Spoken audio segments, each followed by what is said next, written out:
Assalamualaikum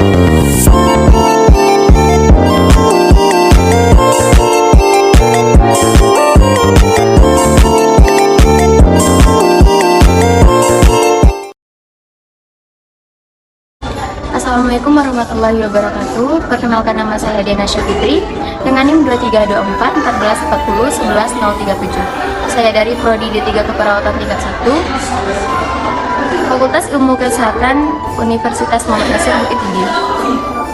Baik, di video kali ini saya akan menjelaskan materi kewarganegaraan yang materi 1 dan 2 yaitu urgensi PKN, landasan historis, sosiologis, dan yuridis, serta dinamika dan tantangan PKN. Pendidikan kewarganegaraan atau PKN penting karena mengajarkan nilai-nilai kewarganegaraan, demokrasi, dan partisipasi aktif dalam masyarakat. Secara historis, pendidikan kewarganegaraan muncul sebagai respon terhadap kebutuhan akan warga negara yang terdidik secara politik. Secara sosial, pendidikan kewarganegaraan membantu membangun kesadaran sosial dan memperkuat jaringan sosial dalam bermasyarakat. Secara yuridis, pendidikan kewarganegaraan membantu mengamankan hak-hak dan kewajiban warga negara dalam kerangka hukum. Dinamika dan tantangan PKN sendiri termasuk perubahan dalam sistem politik, globalisasi, dan teknologi informasi, serta tantangan dalam membangun urgensi dan mengatasi polaritas sosial. Selanjutnya yaitu materi 3, yaitu konsep dan urgensi dan identitas internasional. Konsep identitas internasional berkaitan dengan cara negara atau kelompok mengidentifikasi diri mereka dalam hubungan internasional. Urgensinya terletak pada memahami dinamika politik, budaya, dan ekonomi. Identitas internasional memengaruhi interaksi antar negara, diplomasi, dan persepsi global terhadap satu entitas. Dengan pemahaman yang baik tentang identitas internasional, negara kelompok dapat memperkuat hubungan mereka di tingkat internasional dan memfasilitasi kerjasama yang berkelanjutan. Selanjutnya yaitu materi 4, unsur-unsur dinamika dan tantangan identitas nasional. Unsur dinamika identitas nasional meliputi budaya, sejarah, agama, bahasa, dan simbol-simbol nasional. Tantangannya yaitu meliputi globalisasi yang mempengaruhi identitas lokal, migrasi yang membawa variasi budaya, serta ketegangan antara identitas nasional dan identitas subnasional atau transnasional.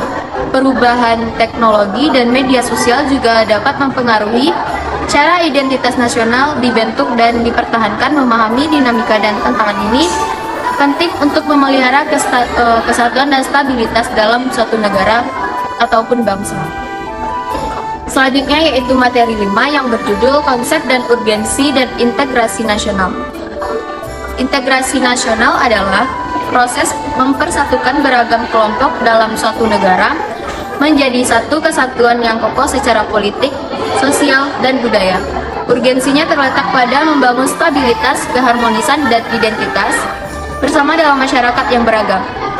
Integrasi nasional memungkinkan negara untuk mencapai tujuan bersama seperti pembangunan ekonomi dan keamanan nasional, serta memperkuat kedudukan mereka dalam suatu hubungan internasional.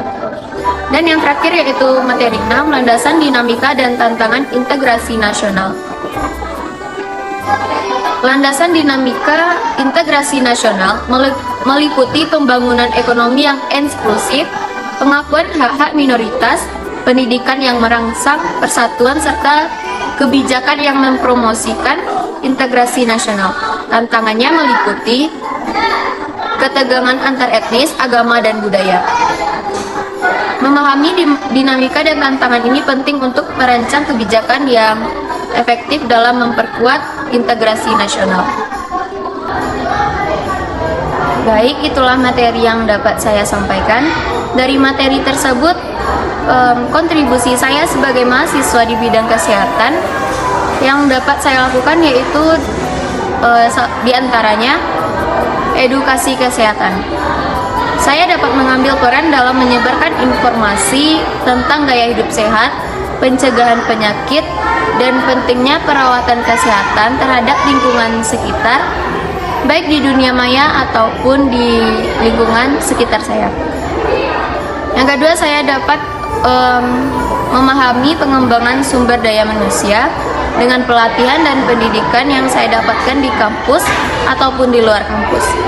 Yang ketiga yaitu pelayanan kesehatan komunitas melalui program-program yang saya ambil, baik di daerah terpencil ataupun di daerah yang saya tempati saat ini. Untuk mencapai kontribusi tersebut, saya juga mengikuti organisasi-organisasi kampus yang bisa mendukung atau menambah wawasan saya sebagai mahasiswa kesehatan, terutamanya dalam keperawatan.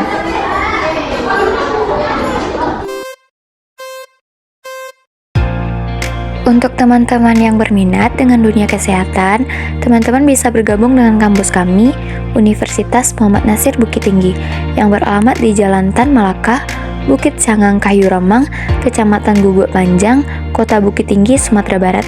Kampusnya terletak di pusat kota.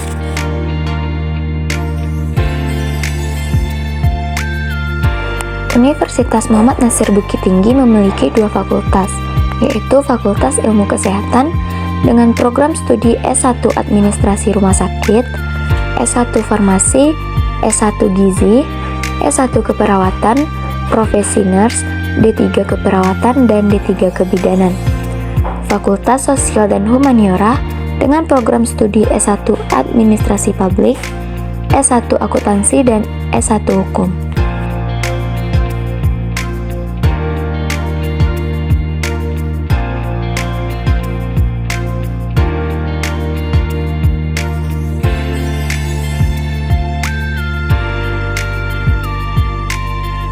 Untuk penerimaan mahasiswa baru sudah dibuka, silakan kunjungi link yang tertera dan juga bisa mendaftar langsung ke kampus Universitas Muhammad Nasir Bukit Tinggi.